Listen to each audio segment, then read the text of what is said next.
All right, we're here at SlatorCon London 2025 with Gabriel Fairman, CEO of BureWorks. Hi, Gabriel. Hey, Florian. Very nice to be here with you. Thanks so much for being here as well. So we're going to kick off the conference in about an hour, but before that, let's get a bit more info about BureWorks. So first, tell us a bit more about BureWorks, and then I have a few follow-up questions as well. Cool. So BureWorks, up to yesterday, was a translation management system, and yesterday I learned that we've been rebranded by you as a language technology platform. So thank you for bringing this up. Thanks for that. But just for people that don't know what we do, we try to make very high-end technology tooling available to everybody. So that's kind of our mission and what we do. All right, so now we're 3 years into kind of the Gen AI revolution. I hate the term revolution, but let's just use it for now, Gen AI revolution. Are you seeing kind of a first generation of like Gen AI native language experts coming? Like, I don't know, mid-20 language experts that don't know anything else, or not quite yet? I'm not seeing any of them. What I'm seeing is actually the younger generation trying to rebrand themselves more as AI people and less as language people. Even people who are like currently studying or just leaving university studies. I think people are really at a loss at that, like that younger part of the professional in the industry, and just picking up on your idea of the revolution. Because I think that was maybe the key part of the question, is I also dislike the idea of revolution, but we've been embracing this idea of rebellion. And I think rebellion, when we talk about AI, is the most important part.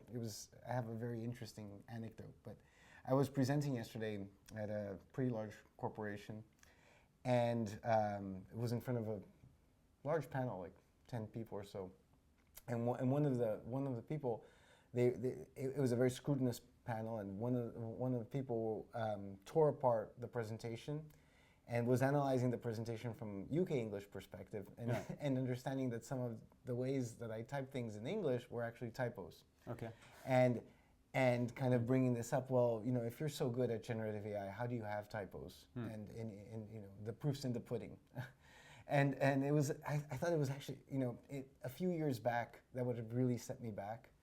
But this time I was like, dude, this guy's actually pointing at something that's actually super interesting, because that is what makes the presentation special. It's the fact that I make mistakes, that the AI wouldn't make mistakes. The fact that the AI is rendering, for instance, spelling, in my opinion, at least for my kids, for instance, it doesn't matter anymore if you can spell, because AI can spell. AI is not going anywhere. It's not what makes the difference is whether you can spell flavors with a OU or with a O. What makes the difference, in my opinion, is if you can connect with people. Yeah. If you can understand what are the important questions, what are the wrenches that you're going to throw at the machine. And that's why our take on this, we have this new tagline that we've been using, which is break the machine.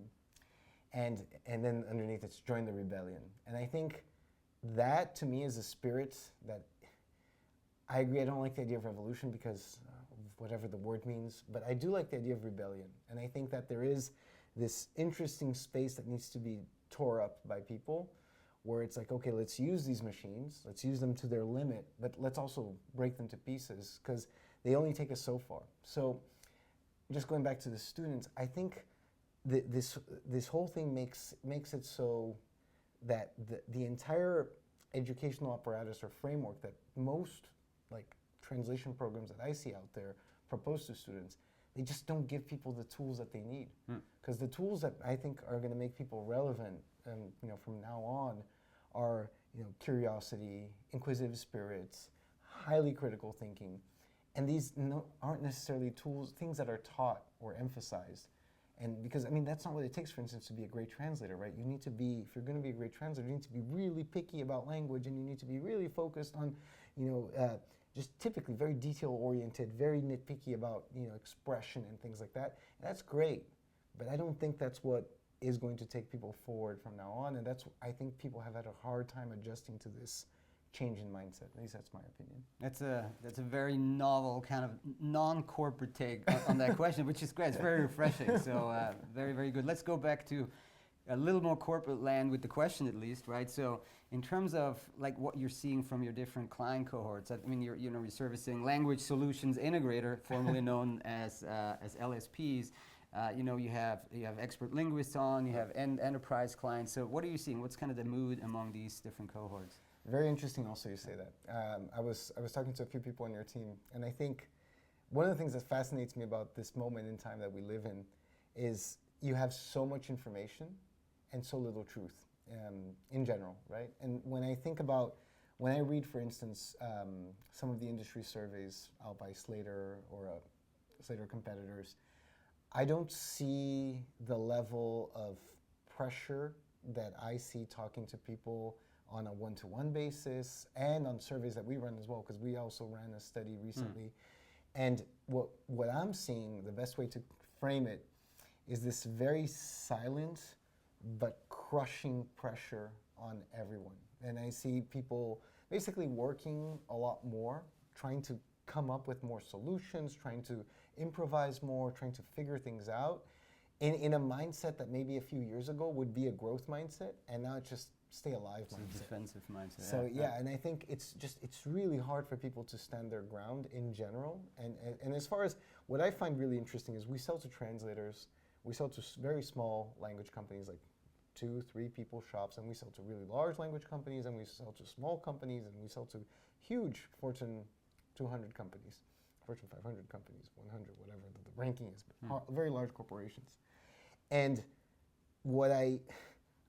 for me, the common denominator is the squeeze, the pressure. It's like, it's coming from every angle. It's coming from higher up execs who now figure that localization is an unnecessary expense. They're so challenging a lot more people by that, and that squeezes down all of the supply chain. And I think that's another interesting part of your question where we were talking about the rebranding of LSPs into language solutions integrators. Language Remember solutions that. integrators. I like the choice of words. I think it's very challenging because I think one thing that I think language companies are really good at is coming up with solutions. That I think they're amazing at, especially when they feel the need from their clients. They're great at building out processes, and they're great at building out things, period. The word integrators, though, I think it throws a little bit of a spin on that, because for me, the idea of integrators means that you have to be really good at tech, because you need to have to be able to bring the right tools to right places, and I think that component is missing, in my opinion, in most language companies, even really large ones. That's where the pressure's coming from. Well, I think that's part of where the pressure is coming from. I think that the pressure, in my opinion, comes from the squeeze in the supply chain, because now, okay, so you have all these tools, including BureauWorks, that claim that you can do so much more for so much less, that the edit distance is lower, that the edit time is lower, and then comes the question, well, where's my money? How am I going to monetize on top of that? And that drives this pressure to the supply chain, so whatever was being charged at X cents is now people want for half X cents or for quarter X cents. So there's this immense drive, or even to forego translation entirely, which we're also seeing. And in my opinion, this is I also hear a lot of people saying, "Oh, but this happened with MT for the past 20 years, and we're still here." I get it. I think that the challenge is very different. For me, MT was endogenous to the industry. It was like something that belonged to. It was appropriated very early on as a tool for the industry, by the industry, that served the industry. In many ways, it's what made some of these companies grow so much. This is different, in my opinion. This is still like, okay, it's translation technology, but it's now not owned by the industry. It's owned by players that are much bigger, with different sets of interests that are just, they can just really figure out, like, it's not even a strategic thing for them to figure out the translation problem. It's just a little pea in a really large pot. So anyway, but I think that the pressure is what ties everybody together. I want to talk about a partnership you mentioned yesterday at the welcome reception with a company called We Are Very, and as a native Swiss, I'm struggling with the We Are Very with the V pronunciation, so there's a little nuance there. Tell us a bit more about that. So does Ronaldo struggle with that pronunciation, and he's the founder of the company, and Swiss. But we have a great company, great partnership with Christian Ronaldo, We Are Very, and it's in many ways, I think it's super interesting you bring them up, because we notice that there is something special about people who choose to work with BureauWorks. We're not, in my opinion, necessarily always the obvious choice, But we do notice that our clients have a common denominator of wanting to do something differently. They have typically very strong leadership, and that's what Rinaldo and Christy bring to the table. So they have a very intense focus around not just translation, but this intersection of translation and copywriting. Yeah, yeah. And what I love working with people like Rinaldo and Christy is that they bring all of this intensity to the table, where they have this real zest, this real passion for, being able to deliver this. And then we as technology providers, we want to be able to give them the tooling that does this. So we're very attentive to everything that they say, everything that they need. And one of the things that I've been always talking to Rinaldo, I think for years now, Rinaldo was always a big critic of segments. And yeah, we need something a little bit different because it just ties so much up the copywriter. And one of the big things that we're releasing this year is the free flow editor. And the free flow editor is a translation editor, but entirely working through embeddings with vectorized databases. So think about it, it's almost as if you're translating within an environment similar to GPT or similar to Claude, but with all of the governance that you typically have in an editor. So it's really, in my opinion, I'm not going to say it's a game changer, but it's planting a seed to change the game in a very different way. And I think that opens up room for something that I don't see. I see people talking about a lot of this, but I don't see the tooling for this, which is this idea of translation becoming actually content creation. Great idea, great. But where are the tools to do that, And the segments, when you think about like the entire architecture around artificial intelligence, the segments, it's actually crazy when you think about it, but they actually create a counterflux to everything that's happening in a vector database, because they are structured relational databases by design. That is what you do with a file, right? You get text, you parse it up, you chop it up into segments, you're boxing it up into a little database so that it can communicate to other databases, structured databases like a translation memory, like a glossary, etc. So, and then people try to retrofit it. People like us, we try to retrofit that into AI. And what's crazy is and the free flow editor, by the way, it's already it's been developed. Okay. It's going to come to market very soon. But when you see what it's capable of in this other kind of paradigm, it's really like mind-blowing. And again, it's just the seed of something special. But what I love about it is we're not developing these things out of thin air. We're really working with people to figure out what their problems are and give them tooling that allows them to fulfill what they want to do.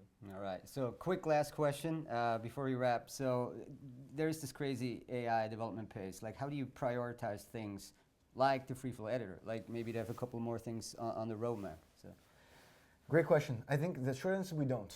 You don't? Okay, there you go. No, I think the key thing for us is what we try to do is we try to find this convergence point of things that are interrelated and can leverage off each other. That's how we try to prioritize. So trying to figure out product coherence, in my opinion, is more important than ever. So just as an example, right? This year we began with a pretty extensive roadmap up until mid-January. When mid-January came, I was like, you know what? And it was very like feature driven. I was like, to hell with this. Like, let's throw away our roadmap with all these different features. We're still doing a lot of them, but it's not part of the strategic roadmap. Let's focus on the core pivotal things that we know make sense in this space. So the free flow editor, so that we can work without segments. And then the other big thing around that was unifying the code base so that it's the same code base in the project management side and the editing side, which may not mean very little to people who are not like necessarily working in software development, but that's huge from the interoperability perspective of these different parts of the platform. And the other thing that's super big for us is multimodality. So really being able to give people this option to flow very easily from text to speech, speech to text, videos, and not just like, for instance, getting a text and recording, which is something people can do, but actually working with, for instance, with the video file as the actual source as opposed to the SRT, etc. And I think for us, when it comes to prioritizing, what we're really trying to do is just trying to keep like our fingers on the zeitgeist and just feeling what is it that is really, where are we heading and what do we need to produced to be there. Not now, but in 5 years, because I think things are moving so quickly that if you're not thinking at least 5 years ahead, I think we're still going to be caught with our, I think we're still going to be stumbling because things are changing so fast. But I think the mindset more than ever needs to be long term. Yeah, and I hope we're going to learn a little bit more today at the conference. Thank you so much, Gabriel. Thank you, Florian. Thank you. Sorry for speaking so much, but it's always fun talking to you. Awesome. Thank you.